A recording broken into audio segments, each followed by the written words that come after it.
Syria for many years was considered one of the better places in the Middle East for religious minorities, in part because the Assad family hailed from the minority Alawite community.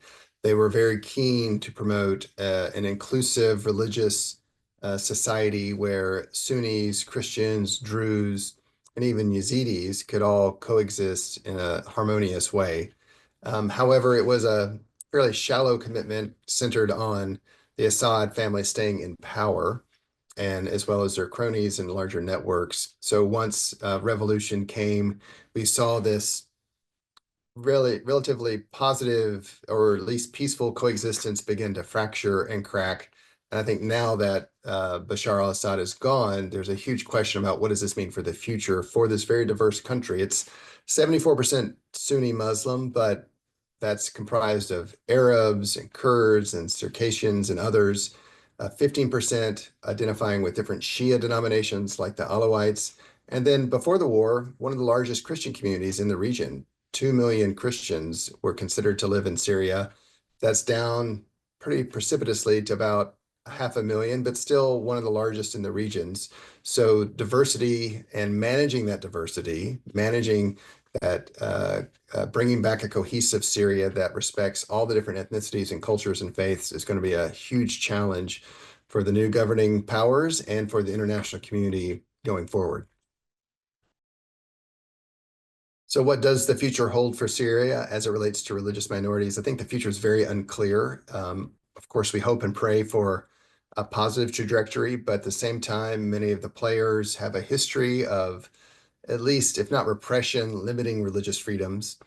The new ruling powers in Damascus, Hayat Tahrir al-Sham, or HTS, its rule of Idlib, which it's controlled for some time, has been marked by authoritarian repression, as well as a severe curtailing of religious liberties. The statements they're saying since they've taken over Damascus are positive, wanting to have a multicultural Syria. But at the same time, recent reports about how they want to reform the education system seem to indicate a desire to bring their narrow, extremely conservative, if not extremist, religious ideology and blanket the entire country with it. And that would have severe implications for Christians, Alawites, Yazidis, and then different ethnic groups like Kurds. But the problems are not only in Damascus. While we have to keep a firm focus on that, there's also what's happening in the Northeast. The Northeastern region has been in a relatively peaceful area due to this coalition of Kurds, Christians from different ethnicities, Yazidis, forming a multicultural democratic governing structure. However, President Erdogan and the Turkish government really hate it. And they've been backing a group called the Free Syrian Army that is comprised, I read, of Islamists and extremists, and they have renewed their assault on northeastern Syria. So there are two areas of concern: what's happening in Damascus as it relates to the whole country, but also this large autonomous region of Kurds, Yazidis, and Christians with active hostilities with Turkish-backed proxies attacking it. How these two play out is going to really mean everything for the future of religious diversity in the country, and whether Syria will be a place of peace and coexistence or this gaping wound that's going to continue to create severe challenges for the neighboring countries, but also for Europe and the United States as these destabilizing forces continue to push millions of people out as they have to run for their lives. How the new governing authorities in Damascus deal with the Alawite community will be a real litmus test for their view of diversity and trying to rebuild Syria. Of course, the Assad family came from the Alawite community. I feel certain that there are members of that community that have blood on their hands, and there needs to be accountability for their human rights abuses. But that doesn't mean everyone in the community is guilty. And this collective punishment, guilt by association, needs to be avoided at all costs. And so it's going to be that'll be, I think, the trickiest issue for the new authorities to deal with. It'll be a test of their sincerity towards respecting human rights, minority rights. And this is where, if they're sincerely committed to this, the United States, the West, can help with creating accountability process that ensures due process, rule of law. So it's not revenge, it's justice. That's difficult, it's slower, but it's also a key step that would ensure Syria can rebuild and not further disintegrate into chaos. We've seen that President-elect Trump has made it very clear he has zero interest to get involved in this multi-layered, uh, the multi-layered challenge that is Syria. But at the same time, there are actions the United States can take, that the Trump administration can take from a distance, that can still promote the values of tolerance, equal citizenship, freedom of worship, and religious freedom. First is to make it a bilateral priority as the Trump administration engages the powers that be in Damascus, to make clear that we want all Syrians to be treated as equal citizens, regardless of faith, regardless of ethnicity, and to also coordinate that message with our European allies and our Arab partners, such as Egypt, the United Arab Emirates, and Qatar. It's really important that we're all singing from the same song sheet to insist on the equal treatment of every Syrian, regardless of faith or background. And if countries start going a different direction or start supporting proxies or groups that have a more negative or regressive view of these fundamental rights, then the Trump administration should call them out publicly. But again, it's not the issues aren't just in Damascus. There's also the question of Turkey and what's happening in the Northeast. And here the Trump administration needs to take a very firm line with President Erdogan and tell him to pull back, to stop supporting these proxies. What's the governing structure that's emerged in northeastern Syria is a model worth replicating, not seeing destroyed, because Erdogan has a political axe to grind.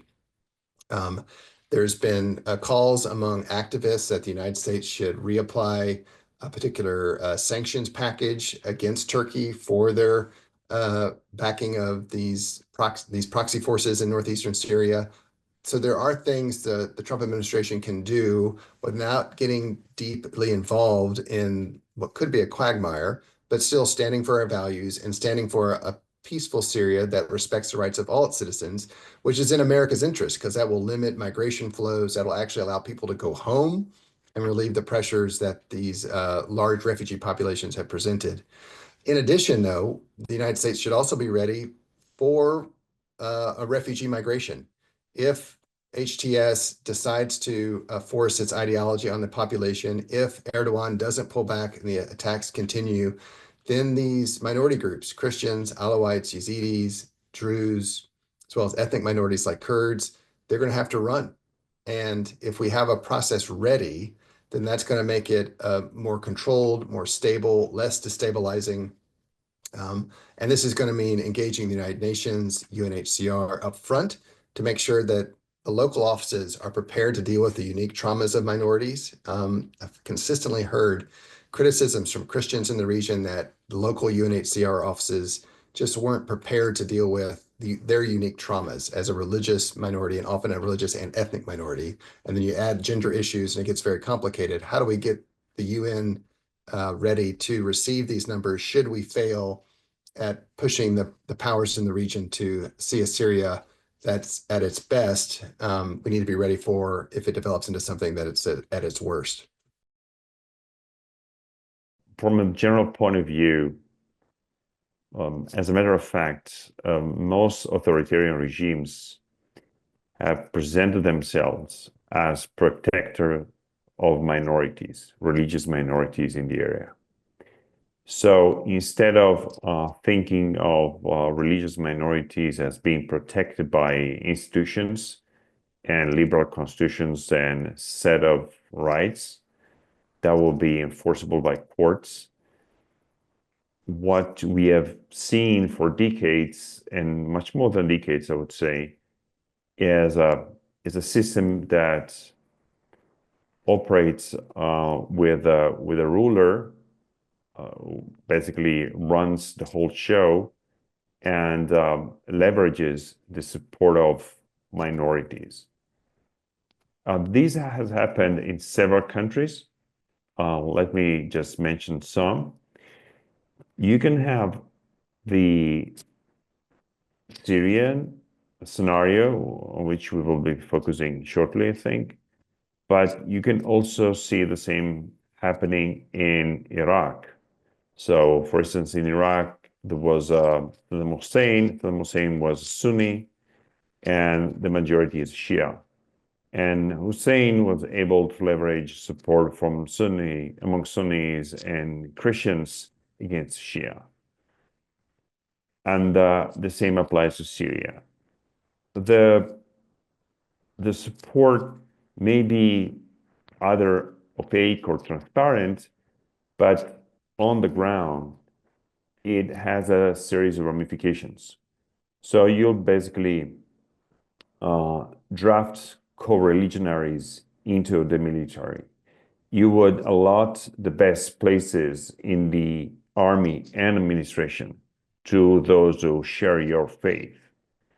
Because sharing the faith is sharing loyalty, a sense of loyalty and identity. And so what happened was that instead of feeling protected by institutions, you would feel protected because you have an agency through your religion before the ruler. That was, let's say, the rule of thumb. And the rule of thumb has not been disproved by the interregnum of the Islamic State in Iraq. So just give an example, what the Islamic State in Iraq did was seeking approval among the biggest Iraqi tribes within the Sunni camp, because they knew the rulers of the leaders of ISIS knew that they had to get the approval among religious leaders, among sectarian leaders, because these would gain them the support of the Sunni majority. So it's always the case that you get to the top of the institutional political ladder by being accepted as the protector of some set of societal groups, whether they're majority or minorities. As a matter of fact, the rulers we saw until recent years in most of the Middle East were protective of minorities. And actually, these also had several diplomatic ramifications, as you can imagine. You could say, okay, maybe he's a bad guy, but he's still protective of minorities. So he will be a sort of shield for them against the majority. So let me tell you a story. I think it's indicative of the mistake that we may make in predicting how things will unfold and what we could do to help Syrians build a new state that will be protective of rights of everybody. There's a nice book by Noah Feldman, who participated in the drafting of the Iraqi constitution, which was not that successful, as we know. But it's interesting because Noah Feldman is very knowledgeable about the Middle East. He speaks Arabic. And he was reminiscing what was happening while they were flying him and other experts over from the US into Iraq. And he was saying that while he was trying to revive some of his Arabic dialects so he could interact, some of his fellow scholars and practitioners were actually reading books that were telling what happened after the US purged Germany of the Nazist regime. So he his colleagues were basically trying to implement the same policy that had been so successful in Europe at the end of World War II, which is true, it was very successful. So they thought they would apply the same logic. And the same logic would be, we will just prevent any old bad guy to getting back into office. We will insulate them from the rest of society so they will not be able to seize control again of the country. And we will provide liberal institutions and liberal rights for everybody. And this is going to be fine. The problem is that how this was read among Iraqis was, if you think of in terms of political majority and political minorities, that's fine. But if you think, as I think, many people in the Middle East think, this just meant giving the whole of powers to the Sunnis. So disenfranchising, I'm sorry, to Shia, disenfranchising Sunnis and replacing them with Shia institutions and Shia leaders who will be first and foremost loyal to the group rather than to the institutions or society at large. And whether or not this is true, this is certainly how many Sunnis reacted. So what they saw was that they were not part of the Iraqi society anymore. They didn't simply lose power, they even lost agency. They lost their place. So when we watch news saying that the Druze are leaving the country, or that the Christians are leaving the country, or Alawi are thinking of fighting back because there's no place for them in other countries, that's the same mechanism that is being triggered.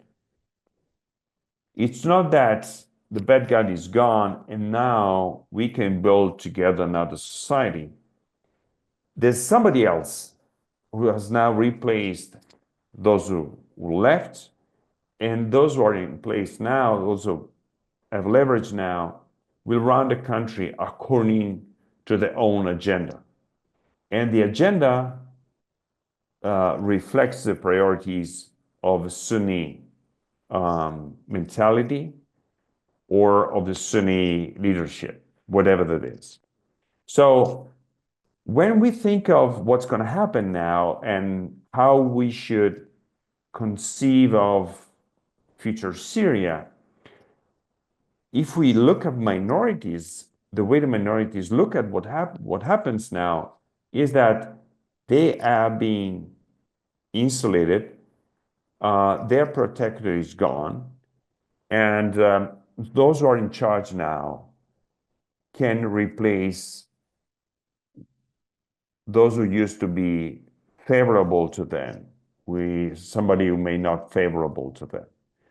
That is the logic that you see at play now.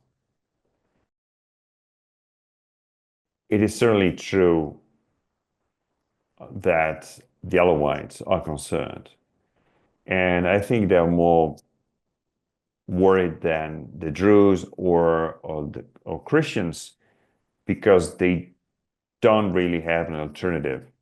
Maybe many of them may relocate in Lebanon because they are Lebanese Alawis. But we must understand that Alawis have been inhabiting those territories for centuries. And this is not just an accident. They have been residing there in a defensive mood to protect themselves. And so you perceive that if I were an Alawi, I would think, where can I go now? Who's going to help me? That is very problematic. Even though they have, of course, relatives and co-religionaries in Lebanon. Syria and Lebanon have been in tension for a while. Of course, they are pro-Syrian Lebanese, but not all Lebanese are pro-Syrians. So you can imagine that should they relocate in Lebanon, this could trigger reactions within Lebanon.